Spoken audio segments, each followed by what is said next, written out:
আসসালামু আলাইকুম। Adobe Illustrator এর টিউটোরিয়াল সিরিজের দ্বিতীয় পর্বে আপনাদের সবাইকে স্বাগতম। আমরা প্রথম পর্বে Adobe Illustrator এর বেসিক কিছু ব্যাপার নিয়ে আলোচনা করেছি। এটির ইউজার ইন্টারফেস, বিভিন্ন বেসিক টুলসের ব্যবহার এবং কিভাবে আমরা এই সফটওয়্যারটি ব্যবহার করে নতুন আর্টবোর্ড ক্রিয়েট করতে পারবো এবং আমাদের সর্বশেষ যে রেজাল্ট, অর্থাৎ আমরা কাজ করার পরে যে রেজাল্ট পাবো সেটিকে কিভাবে আমরা রেন্ডার করতে পারবো। তো এই পর্বে আমরা একটি লোগো ডিজাইন শিখব, কিভাবে Adobe Illustrator ব্যবহার করে লোগো ডিজাইন করতে হয়। তো আমরা এখানে খুব বহুল পরিচিত একটি লোগো ডিজাইন করব, সেটি হচ্ছে অ্যাডিডাস ব্র্যান্ডের এই লোগোটি। ওকে, আসুন তাহলে শুরু করা যাক। তো এর জন্য আমরা প্রথমে একটি নিউ আর্টবোর্ড ক্রিয়েট করব। তার জন্য আমরা নিউতে ক্লিক করব এবং এখানে আমরা 1920x1080 সাইজের একটি আর্টবোর্ড নিব এবং ক্রিয়েটে ক্লিক করব। দেখুন আমাদের আর্টবোর্ডটি ক্রিয়েট হয়ে গেল। এই পর্যায়ে আমরা একটি রাউন্ডেড শেপ ক্রিয়েট করব। তো আমি আপনাদেরকে প্রথম পর্বে দেখিয়েছি, আমরা যদি নর্মালি এভাবে রাউন্ডেড শেপ ক্রিয়েট করতে যাই এটি কিন্তু ডিস্টর্ট হয়ে যাবে। সো আমাদের যে কাজটি করতে হবে, আমাদের শিফট বাটনে প্রেস করে রেখে তারপর আমাদের এই রাউন্ডেড শেপটি ক্রিয়েট করতে হবে। দেখুন, তাহলে আমরা একটি পারফেক্ট রাউন্ডেড শেপ পাবো। আমি এটির স্ট্রোকটি কিছুটা বাড়িয়ে দিচ্ছি বোঝার সুবিধার জন্য। তো এখন আমরা যে কাজটি করব, এটিকে আমরা আরেকটি কপি ক্রিয়েট করব এটির জন্য। তার জন্য আমরা চাইলে কিবোর্ডের Ctrl+C Ctrl+V ব্যবহার করেও করতে পারি, অথবা এটিকে এভাবে আমরা ক্লিক করে অল বাটন প্রেস করে আমরা যখন এটিকে ড্র্যাগ করব এটির অটোমেটিক একটি কপি ক্রিয়েট হয়ে যাবে। তো দেখুন, ক্রিয়েট করার পরে আমি এটিকে এখানে নিয়ে এসে ছেড়ে দেব। এখানে আপনারা একটা জিনিস লক্ষ্য করুন, এই দুটি বৃত্তই কিন্তু একদম সমান্তরালে রয়েছে এবং এটি বোঝার জন্য দেখুন দুটির মিডল পয়েন্ট কানেক্ট দেখাচ্ছে। আমি যদি এখানে উপরে বা নিচে উঠাই তখন এই লাইনটি চলে যাচ্ছে, অর্থাৎ আমি এখন আর সমান্তরালে নেই। সো এখানে আমি সমান্তরালে কখন আছি এটা বোঝার জন্য যখন এই দাগটি আমি দেখতে পারবো তখন বুঝবো যে আমি বৃত্তটি একদম সমান্তরালে রেখেছি।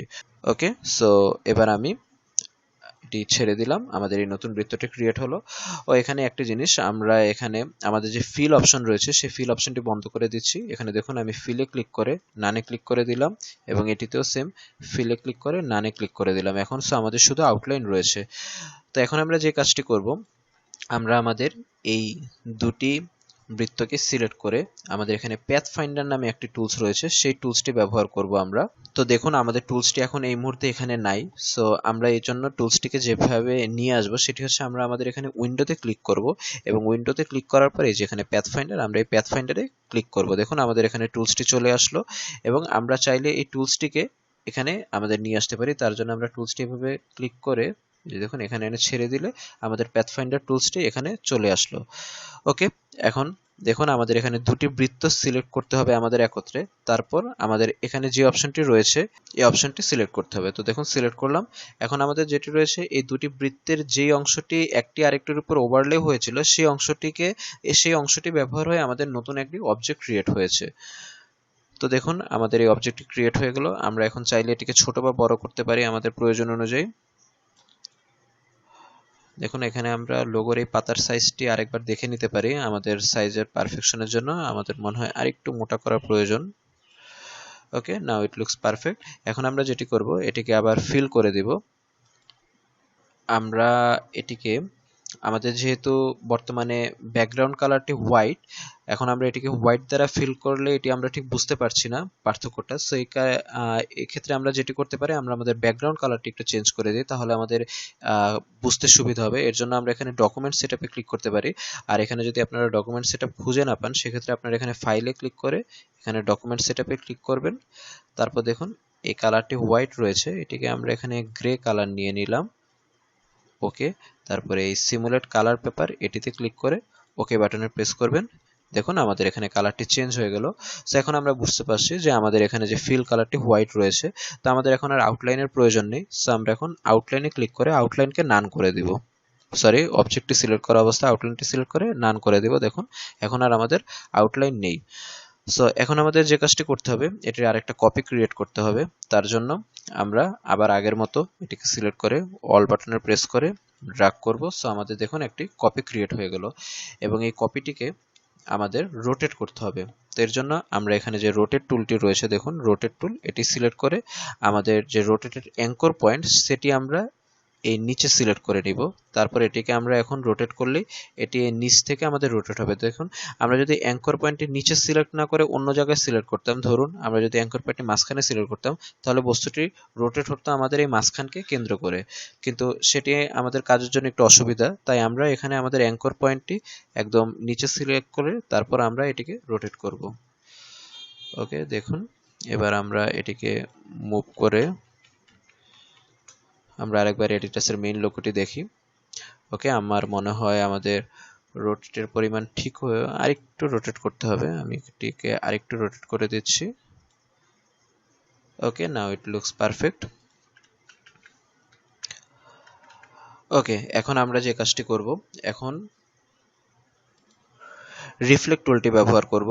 সো আমরা আমাদের যেটিকে আমরা রিফ্লেক্ট করতে চাই সেটি সিলেক্ট করে এখানে আমরা রোটেট টুলে ক্লিক করে প্রেস করে রাখবো এবং রিফ্লেক্ট টুলটি সিলেক্ট করব, এবং আমরা এই রিফ্লেকশনটি যেই অবস্থানের অপোজিটের রিফ্লেকশনটি আমরা নিতে চাই বা দেখাতে চাই সেটি আমাদের সিলেক্ট করতে হবে। সো এই ক্ষেত্রে এই বস্তুটিকে আমরা রিফ্লেক্ট করব। এটি আমাদের রিফ্লেকশন টুল সিলেক্ট করা অবস্থাতে অলরেডি সিলেক্ট আছে। এবার আমরা কিবোর্ডের অল বাটন প্রেস করে আমরা এই আমাদের মাঝখানের যে আকৃতিটি রয়েছে এটির এই মিডল পয়েন্টে যখন ক্লিক করব তখন দেখুন আমাদের এখানে একটি অপশন চলে আসলো। আমরা এখানে প্রিভিউটি অন করে দিলে আমাদের রিফ্লেকশনটি আমরা বুঝতে পারবো, তবে ওকে প্রেস করবেন না। আর অবশ্যই আপনারা হরিজন্টাল বা এখানে ভার্টিক্যাল সিলেক্ট আছে কিনা এটা খেয়াল করে নেবেন। আমরা এখানে কপিতে ক্লিক করব। দেখুন আমাদের একটি খুব সুন্দরভাবে কপি ক্রিয়েট হয়ে গেল। সো আমাদের অ্যাডিডাসের লোগোর যে বেসিক আকৃতি সেটি অলরেডি আমরা ক্রিয়েট করে ফেললাম। ওকে, এবার আমরা দেখুন আমাদের এই মাঝখানে যে স্ট্রাইপ গুলো রয়েছে সেগুলো ক্রিয়েট করব। তো তার জন্য আমরা যে কাজটি করব, এখান থেকে আমরা রেক্টেঙ্গল টুলটি নিব এবং দেখুন আমি আমার ফার্স্ট স্ট্রাইপটি ক্রিয়েট করলাম। এটিকে আমরা ব্ল্যাক করে দিই। ওকে, দেখুন এখানে আমাদের এই স্টেপটি কোনখান থেকে শুরু হয়েছে এবং লাস্ট স্টেপটি কোনখানে রয়েছে এটি দেখলে আমরা একটি ধারণা পাবো। ওকে, আমাদের এটির পজিশন ঠিক রয়েছে। সো আমি এখন এটিকে ধরে কিবোর্ডের অল বাটন প্রেস করে এটিকে উপরের দিকে ড্র্যাগ করলে আমাদের একটি কপি ক্রিয়েট হয়ে যাচ্ছে, একটি কপি এবং আমাদের আরেকটি কপি। ওকে, আমার মনে হয় আমাদের এই স্ট্রাইপটি আরেকটু মোটা হওয়া প্রয়োজন ছিল। সো আমি উপরে দুটি ডিলিট করে দিচ্ছি, আমি এটিকে আরেকটু মোটা করে নিচ্ছি। হ্যাঁ, এবার ঠিক আছে। এবার আমি এগুলোকে কপি করে উপরে নিচ্ছি। ওকে, আমরা মোটামুটি এখানে চোখের আন্দাজে এই দুটো তিনটি কপির মাঝে যে দূরত্বটি দেখুন সেই দূরত্বটি এখানে সমান রাখার চেষ্টা করব। সো আমি এটিকে আরেকটু নিচে নামিয়ে আনছি। ঠিক আছে, ওকে, এবার আমরা যে কাজটি করব সেটি হচ্ছে আমরা এখানে সবকিছু একবারে সিলেক্ট করব। তার জন্য আমরা এখানে দেখুন আমাদের মাউসটি হোল্ড করে রেখে আমি সবকিছু একবারে সিলেক্ট করলাম এবং তারপর এখানে আমাদের এই যে টুলসটি রয়েছে শেপ বিল্ডার টুলস, সেই টুলটি আমরা সিলেক্ট করব এবং সিলেক্ট করার পর দেখুন এখানে আমাদের মাউসের আইকনের পাশে প্লাস চিহ্ন দেখাচ্ছে, কিন্তু আপনি যদি অল বাটন প্রেস করেন তাহলে আমাদের এখানে মাইনাস চিহ্ন দেখাবে। সো আমি এখানে অল প্রেস করে আমাদের এখানের এই মাঝখানের এগুলো ডিলিট করে দিচ্ছি। দেখুন, সো অল বাটন প্রেস করে আপনারা এই কাজটি করবেন। ওকে, ডান। তবে দেখুন এখানে আমাদের যে সমস্যাটি হয়ে গিয়েছে, আমরা যদি এই লোগোটির দিকে তাকাই এখানে কিন্তু এগুলো নিরবিচ্ছিন্নভাবে রয়েছে, কিন্তু আমাদের দেখুন এগুলোর মাঝখানে একটি গ্যাপ ক্রিয়েট হয়ে গিয়েছে। তো এই গ্যাপটি আমরা এখন কিভাবে ক্লোজ করতে পারি, তার জন্য আমরা এই পেন টুলটি সিলেক্ট করব। তারপর আমরা এখানে ক্লিক করে এখানে একটি অবজেক্ট এঁকে নিব।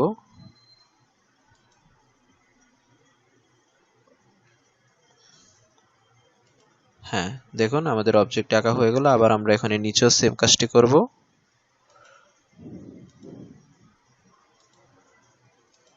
ওকে, কিন্তু দেখুন এখনো যদি আমরা এখানে মাউস দিয়ে এগুলো সবগুলো সিলেক্ট করি আমরা দেখতে পারবো এখানে বেশ কয়েকটি আকৃতি একত্রে রয়েছে। তো এগুলো সবগুলোকে আমরা একটি আকৃতিতে কিভাবে রূপান্তর করব, তার জন্য আমাদের এগুলো এভাবে মাউস দিয়ে সবগুলো সিলেক্ট করে প্যাথ ফাইন্ডারে যেতে হবে এবং এইখানে যে অপশনটি রয়েছে ইউনাইট, এই ইউনাইট অপশনে ক্লিক করতে হবে। দেখুন এখন এটি সিলেক্ট করলে জাস্ট একটি অবজেক্ট হিসাবে সিলেক্ট হচ্ছে। সো নিচেরটার জন্য আমরা একই কাজ করব, সবগুলো সিলেক্ট করে ইউনাইটে প্রেস করব। দেখুন এগুলো সব এখন একটি হয়ে গেল। ওকে, দেখুন আমাদের কিন্তু মেইন লোগোর আকৃতি বানানো শেষ। এখন আমরা যেটি করতে হবে, আমাদের এই যে অ্যাডিটাস লেখা সেটি লিখতে হবে। তো তার জন্য আমরা আমাদের এখানে টাইপ টুলসটি নিব এবং এখানে আমরা লিখব, সাইজটি আমরা একটু বড় করে নিচ্ছি। দেখুন এটিকে আমরা সিলেক্ট করে এখন লিখব অ্যাডিডাস, এবং এখান থেকে আমরা যে ফন্টটি ইউজ করব সেটি হচ্ছে অ্যাভানগ্রেড ডেমি। হ্যাঁ, এই ফন্টটি আমাদের এডিটাস যে মেইন লোগো সেই ফন্টের সাথে এটি অনেকটাই মিল রয়েছে।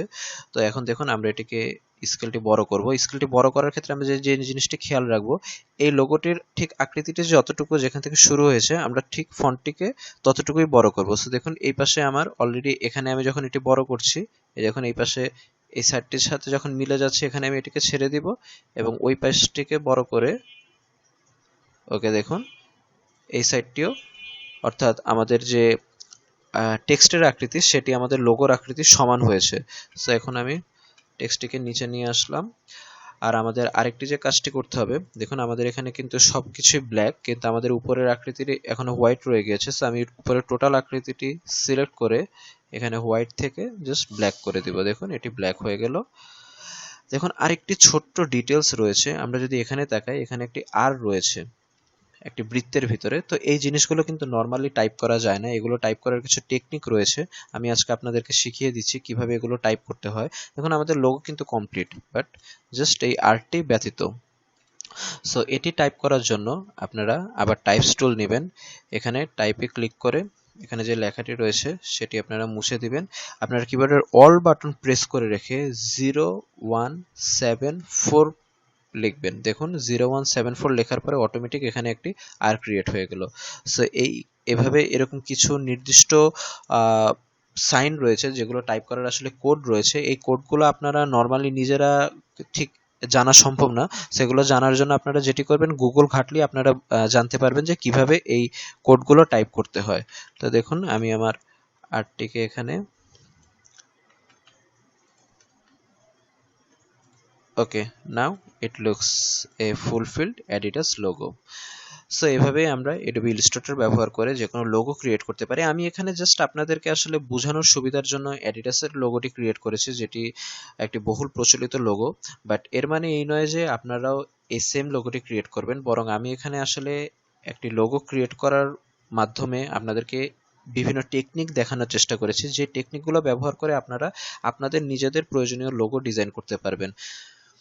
সো আশা করি এই পর্ব থেকে আপনারা বিভিন্ন টুলসের কয়েকটি ব্যবহার শিখতে পারলেন। আমাদের পরবর্তী এপিসোডে আমরা শিখব কিভাবে একটি বিজনেস কার্ড ডিজাইন করতে হয়।